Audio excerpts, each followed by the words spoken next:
नमस्ते सदावत्सले मातृभूमि। मैं बात करने जा रहा हूँ थिरुपुरकुंद्रम हिल के सुब्रमण्य स्वामी मंदिर की। आज हाई कोर्ट में एक नया अपडेट आया और वो अपडेट भी बड़ा खतरनाक है। खतरनाक इसलिए है क्योंकि ऑनरेबल जस्टिस जी.आर. स्वामीनाथन के खिलाफ लगातार तमिलनाडु की सरकार डीएमके और वहाँ जो गैर हिंदू या हिंदू विरोधी शक्तियां हैं वो प्रदर्शन कर रहे थे, उनके खिलाफ महाभियोग लाने का प्रयास कर रहे थे और उनको दबाव में प्रेशर में लेने का प्रयास कर रहे थे कि किसी तरह से वो प्रेशर में आ जाएं और वो सुब्रमण्य स्वामी मंदिर के विषय को छोड़ दें, या फिर और भी कई विषय मंदिरों के उनके पास रहते हैं जिन पर अभी तक उन्होंने बड़े अच्छे ऑर्डर किए हैं। हालांकि ये कहना ठीक नहीं होगा कि केवल वही ऑर्डर कर रहे हैं, क्योंकि तमिलनाडु में जो हजारों मंदिर हैं उन सभी मंदिरों की अस्मिता पर खतरा है। तमिलनाडु में पहले डीएमके सरकार लगातार मंदिरों को खत्म करने के लिए आगे बढ़ रही है। अभी हमने 2-3 मंदिरों की बात की थी। हाई कोर्ट में ऐसा शायद ही कोई दिन जाता हो या ऐसा शायद ही कोई वीक जाता हो जिसमें कि तमिलनाडु के मंदिर का मामला नहीं आता। इसलिए ये मंदिर का मामला बड़ा इंपॉर्टेंट है और आज जो सुनवाई हुई उसमें ऑनरेबल जस्टिस जी.आर. स्वामीनाथन जिस तरह से बैटिंग करते दिखाई पड़े न्यायिक तरीके से, क्योंकि जज अगर प्रेशर में काम करेगा, जज के ऊपर प्रेशर मान लिया जाएगा, जज अगर इंडिपेंडेंट काम नहीं कर पाएगा, पॉलिटिकल पार्टी के दबाव में, लोगों के दबाव में, भीड़ तंत्र के दबाव में अगर कोर्ट आ जाएगी तो फिर वो कोर्ट नहीं है। क्योंकि लगातार जब हम कहते हैं कि एग्जीक्यूटिव जुडिशरी जो है वो एग्जीक्यूटिव से बाहर होनी चाहिए और वो इंडिपेंडेंट है। इंडिपेंडेंट का मतलब ही यही है कि जब उनको हटाया नहीं जा सकता, उनका कुछ किया नहीं जा सकता, उनके खिलाफ केवल महाभियोग लाया जा सकता है, वो भी पार्लियामेंट और वो भी कदाचार के लिए, दुराचार के लिए, ये इनकैपेसिटी के लिए। ऐसा कोई विषय है नहीं। तो यहां पर जो मेन विषय है वो ये है कि तमिलनाडु की इस पुरकुंदम मंदिर या फिर मैं और मंदिरों की बात करूं, इन मंदिरों के मामले में ये विषय फिर से कोर्ट के सामने आया। मैं तो साधुवाद कहता हूं एम सर्वनन जी का। एम सर्वनन जी वो हैं जिन्होंने पहली बार इस मंदिर का विषय कोर्ट में लेकर गए, हाई कोर्ट के सामने गए। हाई कोर्ट के चीफ जस्टिस के पास रोस्टर होता है, तो ऑनरेबल जस्टिस जी.आर. स्वामीनाथन की अदालत में पड़ा होगा, क्योंकि बहुत सारे विषय वो पहले से Hindu religious endowment and charitable endowment act के तहत देख रहे हैं। तो फिर आखिर इतने प्रेशर के बावजूद उन्होंने जो आज कहा उसको समझने की कोशिश करते हैं। विषय थोड़ा सा विषय तो वही है कि भाई वहां दीपथून है, दीपथून पे मंदिर जलाने से दीपक जलाने से मना कर रहे थे और दरगाह को समस्या थी। दरगाह को समस्या ये है कि भाई वो दरगाह की जो बाउंड्री है उससे 50 मीटर की दूरी पर एरियल बाउंड्री, वैसे तो चलने में वो है लेकिन एरियल बाउंड्री अगर ऊपर से लेकर आते हैं, एरियल से मतलब है हवा में अगर फीता लगा दोगे तो फिर वो 50 मीटर की दूरी पर है। ऊंचाई भी उसकी वो चूंकि पत्थर है, दीपथून पत्थर बताया गया है, तो वो जो स्टोन है उस स्टोन पर जब दीपक जलेगा, और दीपक वहां ऐसा नहीं जलता कि आप केवल बत्ती से लगे, दीपक का मतलब वहां एक विशाल अग्नि जलती है, तो वो जब जलेगा तो जाहिर सी बात है कि दरगाह को ये लग रहा है कि वो जलेगा तो दरगाह खत्म हो जाएगी, अल्लाह खतरे में आ जाएंगे, इस्लाम खतरे में आ जाएगा। हालांकि ये बात सही है कि दरगाह के प्रिंसिपल को इस्लाम मानता नहीं है। इस्लामिक स्ट्रक्चर में दरगाह का जो प्रिंसिपल है वो वैल्यू नहीं रखता है, उसका कोई स्थान नहीं। क्योंकि जब वो कहते हैं हम ध्वज को नहीं मानते, जब वो कहते हैं हम भारत माता को नहीं मानते, जब वो कहते हैं हम अपने अब्बा को नहीं मानते, जब वो कहते हैं किसी कब्र की पूजा नहीं हो सकती, जब वो ये कहते हैं कि प्रॉफिट मोहम्मद की भी पूजा नहीं हो सकती, इबादत तो केवल अल्लाह की हो सकती है, तो फिर जब प्रॉफिट मोहम्मद की इबादत नहीं हो सकती, उनकी पूजा नहीं हो सकती, तो फिर जाहिर सी बात है कि दरगाह की पूजा कैसे हो सकती है, दरगाह में कैसे मत्था टेका जा सकता है, दरगाह में कैसे सजदा किया जा सकता है, ये एक बड़ा विषय है। लेकिन भाई इन सब से, चूंकि इसके पीछे का जो बेसिक कॉन्सेप्ट है वो ये है कि इन सब से इस्लाम अगर बढ़ रहा हो, अगर इस्लाम बढ़ रहा हो तो तिरुपरकुंद्रम टेम्पल छोड़ दीजिए, आप कुछ भी कर सकते हैं, किसी की भी इबादत कर सकते हैं, राखी बांध सकते हैं, तिलक लगा सकते हैं, हिंदू बनकर काम कर सकते हैं, पूजा पाठ कर सकते हैं, क्योंकि ये अल मरूना है। अल-मरूना का मतलब है कि अगर आपको कोई छद्म काम करना है जिससे कि इस्लाम बढ़ रहा हो। अल-मकरीन मतलब अगर मक्कारी करके भी काम करना पड़े लेकिन इस्लाम बढ़ रहा हो तो उसको वो कहते हैं कि ये वैलिड है, इसमें कोई बुराई नहीं है। क्यों बुराई नहीं है? क्योंकि आफ्टर ऑल इस्लाम बढ़ रहा है। आफ्टर ऑल ये सारी कायनात खत्म हो रही है, केवल अल्लाह का इस्लाम या जो भी वो अपना कॉन्सेप्ट लेकर आते हैं वो रहेगा। और यहां पर जो कुछ तुमने किया है तो इसका फल, ये तो ट्रायल पर है, यहां तो प्रैक्टिकली तुमको काम करना है, इसका फल तो जन्नत में मिलेगा। और जन्नत का कैलकुलेशन तो अल्लाह का कोई बंदा लगाएगा। जब वो लगाएगा और कहेगा कि भाई इस्लाम बढ़ाकर आए हैं, कुछ भी गलत किया हो लेकिन इस्लाम बढ़ाकर आए, तो वो सब माफ कर देगा और जन्नत में बढ़िया बढ़िया हूरें देगा। ये उनका बेसिक कॉन्सेप्ट है, ये समझाते हैं मौलाना और सब पूरे जगत में। तो फिर अब दरगाह की पूजा करने से इस्लाम अगर बढ़ रहा है, तिरुपरकुंद्रम मंदिर कबर हो रहा है, उस मंदिर में डिस्टरबेंस हो रहा है, वो मंदिर डिस्ट्रॉय हो सकता है, वहां पर वो सेक्रीफाइस करने से कुछ हो सकता है। तो ये अभी 5 दिन पहले भी मैंने बताया था कि ऑनरेबल हाई कोर्ट की एक जज ने ये आदेश दिया था कि भाई देखो मंदिर में डिस्टरबेंस नहीं होना चाहिए, क्योंकि 1923 का जजमेंट है, फिर डबल बेंच का जजमेंट है हाई कोर्ट का।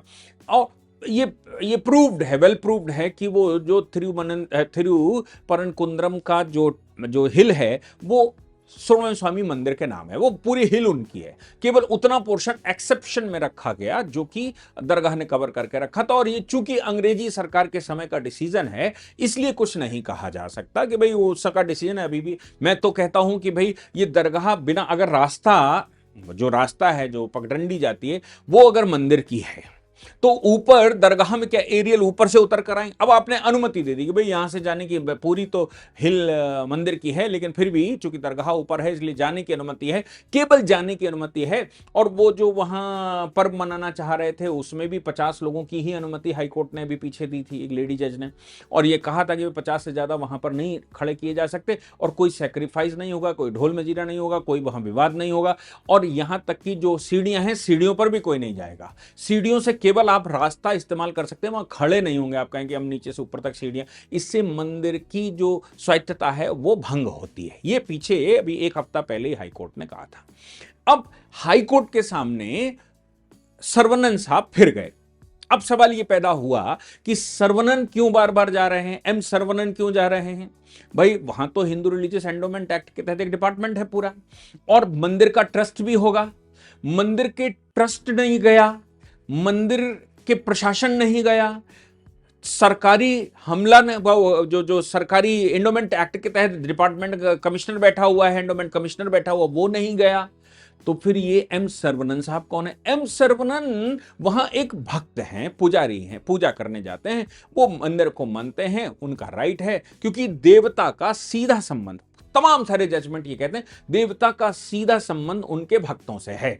तो भगवान और भक्त का सीधा संबंध है, बीच में अगर कोई आता तो वो प्रशासन तो कर सकता है, वो सुविधा प्रदान कर सकता है, लेकिन वो जजमेंटल नहीं हो सकता। तो सीधी सी बात है कि भक्तों की सुविधा के लिए ही मंदिर का इस्तेमाल हो सकता है, भक्तों के लिए ही मंदिर का इस्तेमाल हो सकता है, उसके धन का, उसकी प्रभूमि का, जो भी है, और वो प्रशासन का करने का, या मंदिर प्रशासन जो ट्रस्ट बैठी हुई उसका काम है। ट्रस्ट का भी राइट इतना नहीं है कि वो मंदिर के जो ऑब्जेक्ट हैं उसके परे हो जाए। तो ऐसी परिस्थिति में भगवान और भक्त का सीधा संबंध है, तो भक्त अपने भगवान के मंदिर के लिए मुकदमा डालता है। हाई कोर्ट में एक पीआईएल गई थी, आदेश, वो सब मैंने कई बार बताया है कि वो आदेश हो गए, और ऑनरेबल जस्टिस जीआर स्वामीनाथन ने ये आदेश कर दिया कि नहीं, वहाँ जो मंदिर है वहाँ दीपथून जलेगा। अगर दीपथून पर दीपक नहीं जलेगा तो फिर मंदिर का जो क्लेम है, मंदिर का जो राइट है वो कमजोर होता है, और दरगाह का कोई राइट बनता नहीं कि वो अपनी जमीन पर क्या करते हैं, वो दीपथून जलाएं कि ना जलाएं। अब इनका विवाद ये था, तमिलनाडु सरकार उसमें कूदी, और उसका विवाद ये था कि जब दीपथून जलाने की बात कर रहे हैं, दीपथून पर जो दीपक जलाने की बात कर रहे हैं, ये सब परंपराओं में ही नहीं है। तो हाई कोर्ट ने कहा परंपरा में है या नहीं है ये मंदिर का निर्णय है, ये मंदिर करेगा। परंपरा दरगाह नहीं तय करेगी। दरगाह का राइट नहीं है कि मंदिर की परंपरा क्या है क्या नहीं है। हालांकि उन्होंने रिव्यू किया और पूरा देखा तो उन्होंने कहा नहीं, पहले दीप थून पर दीप जलता रहा, बाद में धीरे धीरे करके सरकारों की एक्टिविटीज़ की वजह से, मंदिर प्रशासन के रुख गलत होने की वजह से वो धीरे धीरे बंद हुआ। अब अगर भक्त चाहते हैं जलाना है तो जलाना, मंदिर प्रशासन केवल इतना है, वो फैसिलिटेट करता है, इसके अलावा उसका कुछ नहीं है।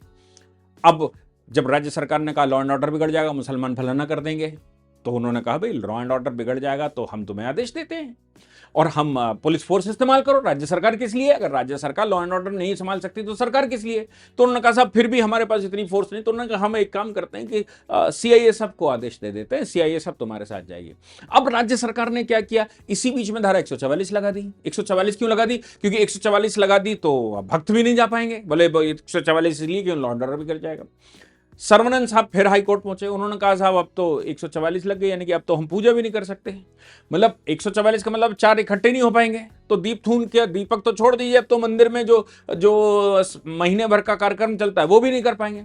तब उन्होंने 144 यानी कि आज के बीएनएसएस की 163 वो डिसमिस करी। उन्होंने कहा भाई इसको खारिज किया जाता है, ये कोई मतलब नहीं होता।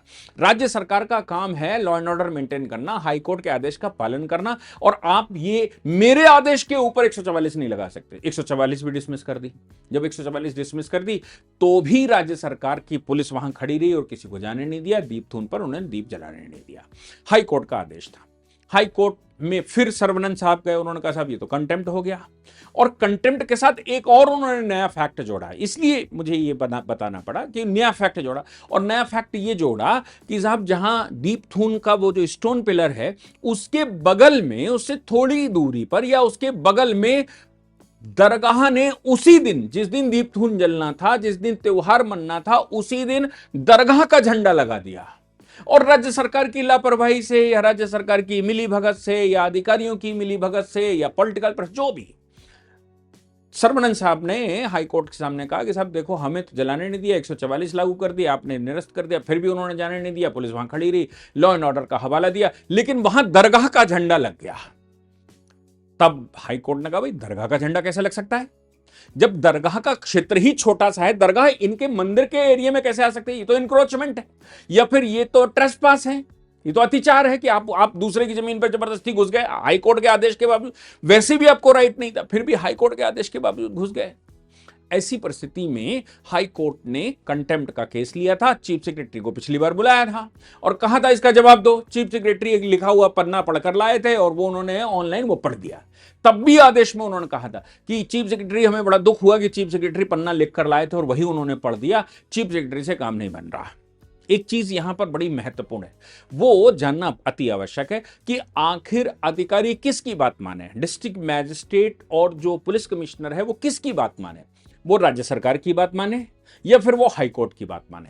अब इसको कानूनन समझते हैं। मिनिस्ट्री ऑफ पर्सनल के तहत यूपीएससी केंद्र का इशू है, और जो आईएएस और आईपीएस अधिकारी होते हैं, चाहे वो किसी कैडर से आए हों, चाहे वो किसी विधि से आए हों, सपोज वो राज्य सरकार की पीपीएस से आए थे, पब्लिक सर्विस कमीशन से, लेकिन वो पहले एसडीएम और ये वो रहे, जब उनको आईएएस घोषित किया गया तो फिर यूपीएससी उनको आईएएस घोषित करती है, तो वो आईएएस हो जाते हैं। ऐसे ही अगर पीपीएस से आया था, यानी कि प्रोविंशियल पुलिस सर्विस से आया था, और वो प्रमोट होकर अब आईपीएस होना चाहता है, तो आईपीएस की घोषणा केंद्र सरकार करती है, यूपीएससी की रिकमेंडेशन पर करती है। अब ये केंद्र के कैडर हो जाता है, अब मतलब केंद्र का कैडर हो जाता है, भले ही राज्य में वो काम करे, कहीं राज्य में उसकी पोस्टिंग हो। तो 3 अधिकारी 3 आदेशों को उसको एग्जीक्यूट करना, ये एग्जीक्यूटिव मशीनरी है, इसको 3 लोगों का पालन करना है। एक तो राज्य सरकार के कानून विधियों का पालन करना है उसने, दूसरा केंद्र सरकार के कानून और विधियों का पालन करना, उसके आदेशों का पालन करना, और तीसरा न्यायिक निर्णयों का पालन करना है। ये 3 काम करने के लिए जिलाधिकारी बैठा है। ये तीनों जिलाधिकारी को काम बताते हैं ये, और लॉ एंड ऑर्डर का सवाल पैदा होगा या पुलिस का काम होगा, आईपीएस को या जो पुलिस कमिश्नर बैठा हो, ये तीनों ही पुलिस कमिश्नर को काम बताते हैं केंद्र का विषय रहता है तो केंद्र सरकार पुलिस कमिश्नर की बैठक लेती है, हाई कोर्ट का होता है तो हाई कोर्ट पुलिस कमिश्नर को आदेश देता है। और अगर राज्य सरकार प्रिवेल इसलिए करती है क्योंकि ट्रांसफर पोस्टिंग का जो कैडर है वो राज्य के हाथ में होता है। अधिकारियों की नियुक्तियां, अधिकारियों की डेली रिपोर्टिंग राज्य सरकार के पास होती है, क्योंकि राज्य सरकार के थ्रू सारे इंप्लीमेंटेशन होते हैं। इसलिए अधिकारी राज्य सरकार को ज्यादा महत्व देते हैं और बाकियों को महत्व थोड़ा कम देते हैं। ये एक विषय रहता है। अब यहां पर थिरुपुरुकुंद्रम मंदिर की बात आती है, जब हिल की बात आती है, सुब्रमण्य स्वामी मंदिर की बात आती है, तो इस मंदिर के मामले में जब हाई कोर्ट ने आदेश दे दिया तो आपको पालन करना है, राज्य सरकार का कोई रोल नहीं है, ये इंडिपेंडेंट पालन करना है आपको। अब इंडिपेंडेंट पालन आप राज्य सरकार के दबाव में नहीं करते, तो फिर आज उन्होंने honourable justice G R Swaminathan ने डिस्ट्रिक्ट मैजिस्ट्रेट और पुलिस कमिश्नर दो और बाकी अधिकारी इन सबको आड़े हाथों लिया और कहा कि भाई हमने तुमको बार बार नोटिस इशू किया है। वो एक तो कमिश्नर साहब, वो जो चीफ सेक्रेटरी थे, वो तो पढ़कर चले गए पन्ना, और बाकी जो आपका विषय रहता है आप अभी तक जवाब नहीं दे पा रहे कि आखिर आपने मेरे आदेश का पालन क्यों नहीं किया। मेरे आदेश से मतलब हाई कोर्ट के आदेश का पालन क्यों नहीं किया, जबकि 2 जजेस की बेंच भी कंफर्म कर चुकी है उस बात को, जो मेरा आदेश था उसको 2 जजेस की बेंच कंफर्म कर, लेटर्स पिटीशन आपकी खत्म हो चुकी है, डिसमिस हो चुकी है। तो फिर आप अब जब ये प्रूव्ड हो गया है, पुराने जजमेंट, मेरे सिंगल बेंच के जजमेंट, डबल बेंच के जजमेंट, और सुप्रीम कोर्ट ने भी आपको कोई स्टे नहीं दिया, तो फिर हाई कोर्ट के आदेश का पालन क्यों नहीं हुआ, इसका जवाब दीजिए। उन्होंने कहा कि देखिए हम आपको 2 तारीख तक का समय देते हैं, 2 फरवरी का। 2 फरवरी तक अगर तुमने जवाब नहीं दिया, और जवाब ऐसा होना चाहिए जो हाई कोर्ट को सेटिस्फैक्टरी हो, अगर हाई कोर्ट को सेटिस्फैक्शन नहीं मिला तो तुम्हारे खिलाफ दंडात्मक कार्रवाई क्या क्या हो सकती है, उनकी नौकरी, उनका सस्पेंशन, उनके खिलाफ इन्वेस्टिगेशन, और उनकी नौकरी भी खाई जा सकती है। ये हाई कोर्ट को पावर है, कंटेम्प्ट में वो इस पर कोई न कोई एक्शन लेगा, जेल भी भेज सकता है। पहले बड़े अधिकारियों को 1-1, 2-2, 4-4 दिन के लिए जेल भेजा जाता रहा है, कभी कभी 1-1 महीने के लिए जेल का आदेश किया जाता रहा। लेकिन यह विषय बड़ा गंभीर इसलिए है क्योंकि हाई कोर्ट के 3 आदेशों को पलट दिया गया प्रशासन के द्वारा। तो 2 विषय आज हाई कोर्ट ने कहे। पहले तो उनसे कहा 2 तारीख तक तुम्हें समय देते हैं, नहीं 2 तारीख को हम तुम्हारे खिलाफ दंडात्मक कार्रवाई करेंगे। दूसरा, मंदिर प्रशासन से पूछा कि भाई आप जो विषय मैंने कहा था कि आखिर मंदिर प्रशासन ने क्यों नहीं एफआईआर दर्ज करी, मंदिर प्रशासन ने क्यों नहीं केस किया। मंदिर प्रशासन का मामला ऐसा है कि मंदिर की ट्रस्टें हैं तमिलनाडु के अंदर, और ट्रस्ट को मैनेज करने का राइट होता है, इनको ऑब्जर्व करने का राइट होता है आयुक्तों को। आयुक्त से मतलब है जो रिलीजियस एंडोमेंट एक्ट के तहत उन्होंने कमिश्नर नियुक्ति किया होगा, वो रिलीजियस अफेयर्स का कमिश्नर उसको सिर्फ ये देखता है कि कहीं मंदिर प्रशासन या जो ट्रस्ट है, ट्रस्ट कुछ गड़बड़ तो नहीं कर रही, एज पर ट्रस्ट एक्ट काम कर रही। तमिलनाडु की सरकार ने क्या किया, इन ट्रस्टों में ट्रस्ट भंग कर दी, मोस्टली बड़े मंदिरों की ट्रस्टें भंग कर दी, और भंग करके वहां ईओ बैठा दिया, सरकारी अधिकारी बैठा दिया, यानी कि अब मेन जो ट्रस्टी है वो सरकारी अधिकारी है। अब सरकारी अधिकारी ट्रस्टी बना दिया सरकार ने, राज्य सरकार ने बना दिया, तो मतलब बिल्कुल साफ है कि राज्य सरकार अब वहां प्रिवेल करेगी, राज्य सरकार जैसा कहेगी वैसा वो करेगा। राज्य सरकार ने ईओ के माध्यम से, जब वो मंदिर को खत्म हो ही रहा है और दरगाह को बढ़ाना है, और राज्य सरकार के जो मुख्यमंत्री के बेटे हैं उनको हिंदुइज्म में तो एचआईवी समझ में आता है, उनको हिंदुइज्म में कीड़े मकोड़े समझ में आते हैं, उनको हिंदुइज्म ही नहीं समझ आता, तो फिर मंदिर उनको कैसे समझ जाएंगे। इसलिए वो, अगर इसको सबको मिलाकर देखा जाए तो मतलब साफ है कि वो चाहते हैं कि ये सब खत्म हो जाए यहां पर। अब जब सब खत्म हो जाए तो ईओ कैसे रिपोर्ट करेगा, ईओ का काम यही है, यानी कि ट्रस्टी का जो काम था कि भाई दरगाह एनक्रोचमेंट ना कर सके, वो अब ईओ को करना चाहिए। ईओ ठंडे बस्ते में सब शांत बैठा रहा। कमिश्नर को करना चाहिए, कमिश्नर भी शांत बैठा रहा, क्योंकि सबको राज्य सरकार से सैलरी लेनी है। ऐसी परिस्थिति में हाई कोर्ट ने कहा कि पहले तो मुझे ये बताइए कि मंदिर प्रशासन ने क्यों नहीं इस पर संज्ञान लिया, मंदिर प्रशासन क्यों नहीं ये जो इम्पीचमेंट हुआ, ये जो ट्रेसपास हुआ है, ट्रेसपास में मंदिर प्रशासन क्यों नहीं सामने आया। भाई आपका दीप जलाने के बजाय, मेरे आदेश के बावजूद दीप जलाने के बजाय उन्होंने झंडा लगा दिया वहां पर। वो झंडा कैसे लगा सकते हैं, उनको राइट कैसे मिल जाएगा, और आप चुपचाप बैठे देखते रहे कि दरगाह झंडा लगा गई। आपका काम था कि उस मंदिर को ही प्रोटेक्ट करना है, आपने वहां झंडा लगवा दिया। ये झंडा लगा दिया तो आपने एफआईआर क्यों नहीं की, आपने मुकदमा क्यों नहीं किया, आप हमारे पास क्यों नहीं आए। तो मंदिर प्रशासन ईओ से भी कहा कि आप बताओ, ईओ से उन्होंने पूछा कि अच्छा मुझे ये बताओ कि क्या इन्होंने आपने अनुमति दी थी कि ये झंडा लगा सकते हैं? बोले साहब हमारे पास से कोई अनुमति नहीं की। ईओ ने तो जवाब लिख दिया कि साहब हमारे पास अनुमति नहीं की, वो तो उन्होंने अपने मन से लगा दिया। तब उन्होंने कहा कि इसका मतलब है कि ये ट्रेसपास है, ये तो अत्याचार है, जबरदस्ती प्रॉपर्टी में घुसना है, प्राइवेट प्रॉपर्टी में, मंदिर की प्रॉपर्टी में, भगवान के स्थान पर। ऐसी परिस्थिति में आप मुझे जवाब दीजिए कि आपने इस पर एक्शन क्यों नहीं लिया और आपने क्या एक्शन लिया। तो उनसे कहा कि तुम बताओ कि क्या एक्शन लिया। और इधर जो प्रशासन था, प्रशासन से उन्होंने कहा कि तुम बताओ कि मेरे आदेश का पालन क्यों नहीं हुआ, नहीं तो हम अगली बार तुम्हें निपटा देंगे। अब सवाल ये पैदा होता है कि होगा क्या मैक्सिमम उनकी जो नौकरी शौकरी का है वो तो है ही केंद्र सरकार को लिख सकती, क्योंकि केंद्रीय कैडर के आदमी हैं ये लोग दोनों। वो आईपीएस है, वो आईएएस होगा, दोनों केंद्रीय कैडर के अधिकारी हैं, केंद्र सरकार के अंडर में आते हैं, यूपीएससी के अंडर में आते हैं। तो एक तो ये है कि इनको डिपुटेशन पे बुला लिया जाए, इनका परमानेंट इनकी छुट्टी कर दी जाए, इनको सस्पेंड करके इन पर इन्वेस्टिगेशन बिठा दी जाए। क्यों? क्योंकि आप केवल राज्य सरकार के लिए काम नहीं कर रहे, आप केंद्र के लिए भी काम करते हैं, आप हाईकोर्ट के लिए भी काम करते हैं, और तमाम डिपार्टमेंट मिनिस्ट्रीज के लिए नोडल अधिकारी के रूप में डिस्ट्रिक्ट मजिस्ट्रेट बैठता है, और लॉ एंड ऑर्डर के विषय में और बाकी विषयों में वो बैठता है। अब सपोज प्राइम मिनिस्टर का दौरा लगा हो, प्राइम मिनिस्टर वहां से जा रहा है, ऐसी परिस्थिति में राज्य सरकार कह दे नहीं नहीं इसकी सिक्योरिटी नहीं करनी, इसको मतलब पुलिस को सिक्योरिटी नहीं करनी, तो आप कह दें कि भाई राज्य सरकार ने मना कर दिया था। आप पंजाब वाला मामला देखिए, आप मामला देखिए वेस्ट बंगाल का, प्राइम मिनिस्टर की सिक्योरिटी को लेकर आ गया था, वो बैठक करने गए थे।